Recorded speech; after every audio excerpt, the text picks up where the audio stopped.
রাতে আমার স্বামী আমার থেকে খিচুড়ি খেতে চেয়েছিল, আমি সেটা খাওয়াতে পারিনি, তাই সকালবেলায় আমি খিচুড়িটা তুলে দিয়েছিলাম। খিচুড়ি রান্নার পরে আমি অনেকগুলাই সবজি দিই খিচুড়িতে, যেহেতু অনেক সবজি দিলে ভালো লাগে খেতে, আর পেঁয়াজটা আর ডিম ভাজি হলে তো আর কথাই নেই।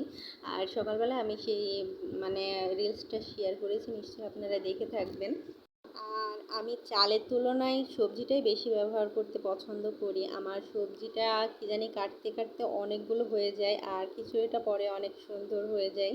এর জন্য অনেক ভালো লাগে। আর বাইরের পরিবেশটা আজকে অনেক সুন্দর, আর পরিবেশ দেখতে দেখতে আমার খাবারও রেডি, আমি খেয়ে নিয়েছি সকালবেলায়। আর আজকে ঘুম থেকে উঠতেও দেরি হয়ে গেছে, কারণ ওর অফিস শুক্র শনি ছুটি থাকে। আর এরপরে আমরা ঘুরতে গিয়েছিলাম।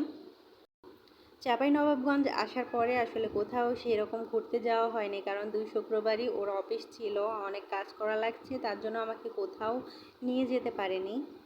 তার জন্য আমরা চলে গিয়েছিলাম, এখানে মহানন্দা নদী আছে, সেখানে মহানন্দা নদীতে কিন্তু অনেক পানি, দেখতেই পাচ্ছেন যে এপার থেকে ওপার কিন্তু অনেক মানে পানি। পানি ছাড়া সেভাবে কিছুই চোখে পড়ছে না। অনেক বড় নদী পার হয়ে আমাদের নদীর ওই পাশে যেতে হবে, কারণ আমরা ঠিক করেছি নদীর ওই পাশে গিয়ে আমরা দই কিনবো। আর ওখানকার দই নাকি অনেক সুস্বাদু, সবাই সেখানকার দইয়ের অনেক প্রশংসা করে। আর আমি আর আমার হাজব্যান্ড মিলে চলে গেলাম দই আনতে। আর দেখতে পাচ্ছেন আমি অনেকগুলো ভিডিও করে নিয়েছি, কারণ আমার অনেক ভালো লাগছিল। আমি থার্ড না, চতুর্থবারের মতো আমি নৌকায় উঠছি, আমার অনেক ভয় লাগছিল, তারপরেও মানে ভিডিওটা করার জন্য আসলে আমার এখানে বসা। আমার হাজব্যান্ড তো মানে অনেক ভয় পাচ্ছিল, যে আমি ভয় পাচ্ছিলাম পড়ে যাব কি না। জানি না, নৌকা ওঠার অত অভ্যাস নেই, তার জন্য আমার অনেক ভয় লাগে, নৌকাতে উঠলে আমি অনেক ভয় পাই। আর ওকেও ধরছিলাম বারবার গিয়ে, অনেক ভয় পাচ্ছিলাম তার জন্য। আর ভিডিও করার জন্য আসলে আমি নৌকার যে সামনে মাথায় ওখানে গিয়ে বসছিলাম। ভিডিওটা আসলে অনেক কীরম হয়েছে জানি না, তবে আমার কাছে অনেক ভালো লাগছিল ভিডিও করতে। অনেক মানুষ ছিল নৌকায়। যখন চলে আসছিলাম, এটা তার আসলে ভিডিও, আসলে যাওয়ার সময়কার ভিডিও আপনারা দেখতে পাবেন। আর নদীর ওই পাশে দেখতে পাচ্ছেন অনেক অনেক মানে দূর, আর ওই পাশে অনেক দোকানপাটও আছে। একেবারে দোকানপাটের মাঝখান দিয়েও দেখা যাচ্ছে যে পানি চলে গেছে। পানির গভীরতাটা এতটা মানে বেশি। জানি না কেন এটা নদীর নাম। আমাদের মানে আড়ানি থেকে যে ট্রেনটা আসে রাজশাহী পর্যন্ত, সেটার নামও হচ্ছে মহানন্দা। অনেকটি মানে ট্রেন আছে, আমি তো শুনে অবাক যে ট্রেনের নামে কেন নদীর নাম করা হলো। হয়তো নদীর নাম ছিল বলেই ট্রেনের নাম করা হয়েছে। নৌকায় আরও যে মানুষগুলো ছিল তারাও হয়তো প্রথমবার অনেক হাসাহাসি করতেছিল আর ভিডিও করতেছিল, তারাও হয়তো আমার মতো প্রথমবার এই নদীটা পার হচ্ছে। দেখতে পাচ্ছেন যে নদীর একেবারে সামনেই নৌকাটাও পাড়ে ভিড়াচ্ছে, আর বলছিল যে ধাক্কা খেতে পারে, সবাই একটু সাবধানে থাকার জন্য। আর আমি অনেক সাবধানে দাঁড়িয়েছিলাম ওর বাইক ধরে, কারণ আমার অনেক ভয় লাগছিল। আর দেখতেই পাচ্ছেন যে একজন আবার গিয়ে ধরলো যেন ধাক্কাটা না খায়। আর এটা মানে পরে আসার ভিডিও। আমি তো অনেক ভয় পাচ্ছিলাম বলে ওকে চেপেই ধরছিলাম, এক প্রকার অনেক ভয় লাগছিল। ও বলছিল যে আমাকে না ধরে বাইকটা ধরো, তাহলে অত ভয় লাগবে না। দুইটা নৌকা আসলে পারাপার করে এই নদীতে, দেখাই যাচ্ছে যে ওই পাশ থেকে আবার নৌকা আসছে। আর অনেক ভালো লাগছিল। দেখেন আসলে মোটর বাইক আর সাইকেল ছাড়া অন্য কোনো যানবাহন এই দিক দিয়ে পারাপার করে না। আর এই নদীটা দেখতে অনেক অনেক সুন্দর, কারণ এত বড় নদী আমি কখনোই পার হইনি। আগেও পার হয়েছি, আসলে ছোটোখাটো নদীগুলো ছিল, ওই নদীগুলো পার হইতাম। আর যাওয়ার সময়কার ভিডিও এটা।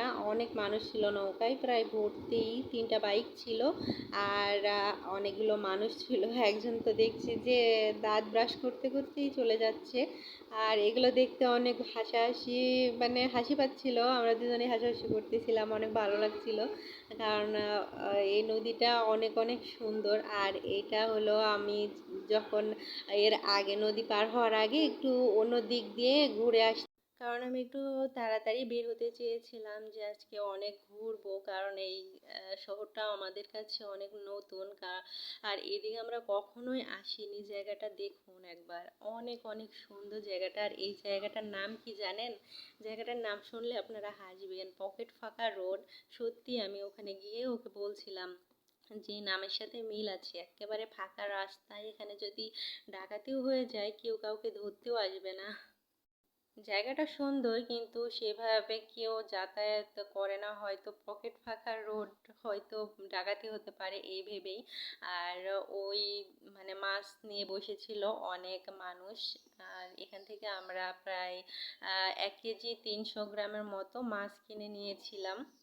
আর দেখতেই পাচ্ছেন যে হাঁড়িতে আর নিচে যতগুলো মাছ আছে আমরা সবগুলোই কিনে আবার চলে যাই। ও বলছিল যে এদিকে আরও একটু জায়গা আছে অনেক সুন্দর, কিন্তু ওদিকে আবার আমাদের দই কিনতে যেতে দেরি হয়ে যাবে বলে আমাকে সেভাবে এদিকে রাখলো না। আর ফাঁকা রাস্তা ছিল, দুজনারই একটু অন্যরকম লাগছিল। জায়গাটা নতুন, হয়তো কোনো সমস্যাও থাকতে পারে, তাই বলে আমরা আবার ফেরত চলে আসলাম। দেখতে পাচ্ছেন যে একেবারে, এটা আপনারা ভাববেন না যে এটা নদী, এটা কিন্তু একটা বিল। আর বিলে শুধুই মানে দেখতে পাচ্ছেন যে পানি আর পানি যতদূর চোখ যায়। অনেক ভালো লাগছিল জায়গাটা, অনেক নির্জন ছিল। আর সূর্যটাও হেলে যাচ্ছিল বলে মানে পরিবেশটা আরো বেশি সুন্দর লাগছিল দেখতে।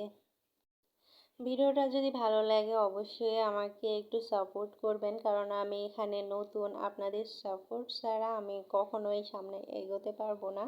আর আপনাদের সবার ভালোবাসা কামনা করছি। যদি ভিডিওটা ভালো লাগে অবশ্যই আমাকে ফলো করে পাশে থাকার চেষ্টা করবেন।